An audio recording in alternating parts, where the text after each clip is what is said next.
Bonjour la famille, j'espère que vous allez bien. Alhamdulillah, et les activités, j'espère que ça va. Ok, mon ami, c'est un pharmacien qui m'a proposé de consulter pour lui, partager ce savoir-là avec lui, donc de dire mon idée à propos de ce thème-là. Donc c'est un thème de mariage, Donc il voulait savoir si le mariage aura lieu ou pas. Est-ce que le mariage est bon ou non? Donc c'est ce que nous allons voir ici dans, dans quelques minutes.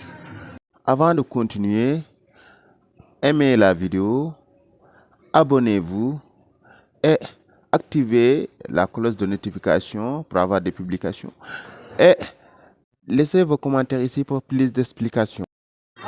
Ok, donc dans un thème de mariage, avant de dire quoi que ce soit, avant de regarder, donc il faut regarder les deux maisons qui sont très bons d'abord, si leur positionnement est bon ou leur positionnement ne sont pas bons. Donc on a eu quand même à vérifier, on a regardé la maison 1 et la maison 7. Donc suite à ça aussi, on verra aussi la maison 13 aussi et la finalité des choses de la maison 16. Voir aussi la maison 9. Qu'est-ce que ça va nous donner comme résultat si le mariage sera bon ou pas. Donc vu à ce que j'ai constaté ici, c'est ce thème-là. Donc on a vu la position, les deux positions d'après la position de Zoumana, comment dirais-je, Ousmane. Donc Zoumana, qu'on appelle, comment dirais-je, Ousmane, ouais ça, qu'on appelle Ousmane. Donc elle a eu donc la maison de Nuhukoro. Elle a obtenu aussi la maison de Adama.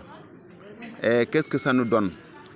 Et quand on le regarde dans l'Ancien Testament, on regarde Nuhukoro aussi qui est venu dans la maison 1 et dans la maison 7, on voit là-bas Yunus Tontegi. Donc on peut savoir que c'est un bon mariage, on n'en soucie pas. Les deux gars là, leur positionnement c'est très bien, donc il y a l'entendement, tout ça autour de ça. Mais est-ce que le mariage aura lieu? C'est là que nous allons nous intéresser sur des choses qui sont concrètes et valables.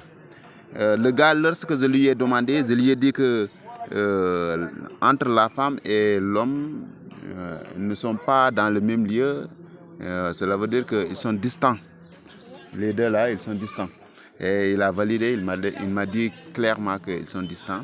Donc c'est grâce à Adama, la position d'Adama qui se casse dans la maison de, comment dirais-je, qui se casse dans la maison de Mahdiou. C'est ce qui m'a permis de savoir ça. Donc en dehors de ça aussi, qu'est-ce que je peux vous donner? Donc le mariage est bon, mais aussi il faut chercher le mariage si il est bien là ou bien il n'est pas là. Dans l'Ancien Testament, on peut voir que l'Umra est là. Et si c'est la numérotation aussi, on peut voir que, comment dirais-je, Adama n'est pas venu physiquement dans ce thème-là. Donc on ne pourra pas donner directement nos verdicts. Cela veut dire que donc en quelque sorte, il y a un peu de problème dans ce thème-là. Pour que le mariage ait lieu, donc il y aura quelque part un problème. D'après l'absence de Adam.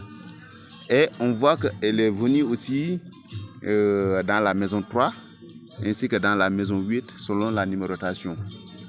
Donc ici, Adama, dans la numérotation, on dit que c'est la maison de sens. Elle est dans sa maison de sens, elle se casse là-bas. C'est bon, mais quand même, elle se trouve dans la maison 8. La maison 8, donc ça dit des difficultés, tout ce qui est en rapport avec ça. La mort, des difficultés, tout ce qui est en rapport avec ça. Donc c'est ça. Et on sait que Ibrahim Tariki aussi, dans cette maison 8, selon la numérotation, ça parle des difficultés. Des retards, des hésitations, tout ce qui est en rapport avec ça. Oui.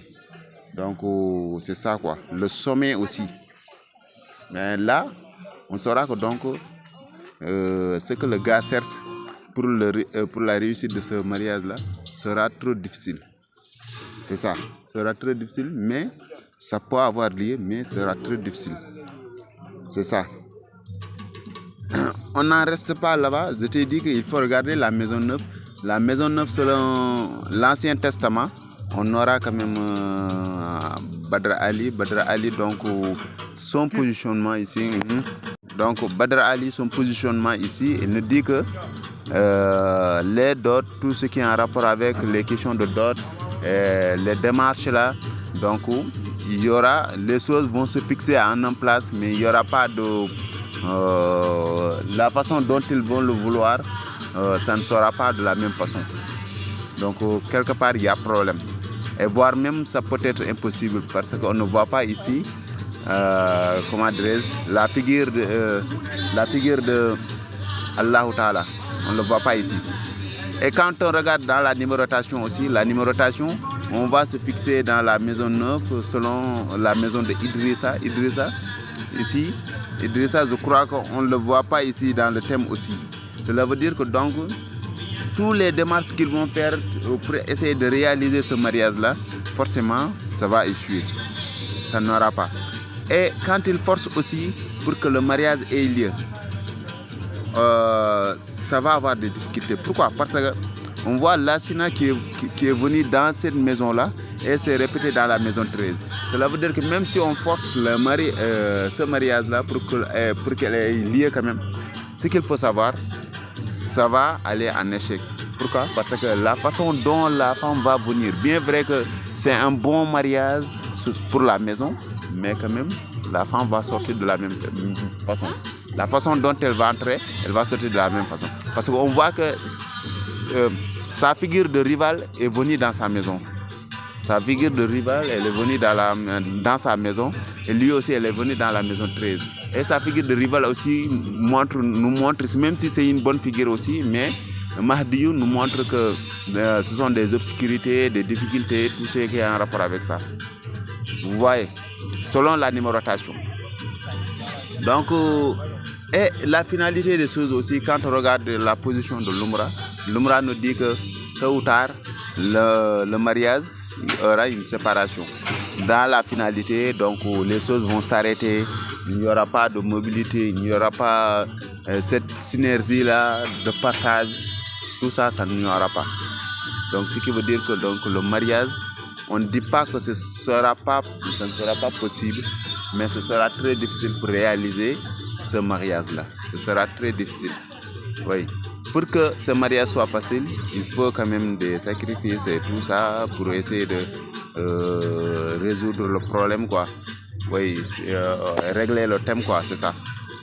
Ok, donc c'est ce que je voulais vous dire. Donc j'espère que vous avez un peu compris la logique de ce thème-là. Donc c'est ça. Quand vous voulez consulter un thème de mariage, ce qu'il faut regarder d'abord, c'est la maison 1 et la maison 7. La maison 1 et la maison 7.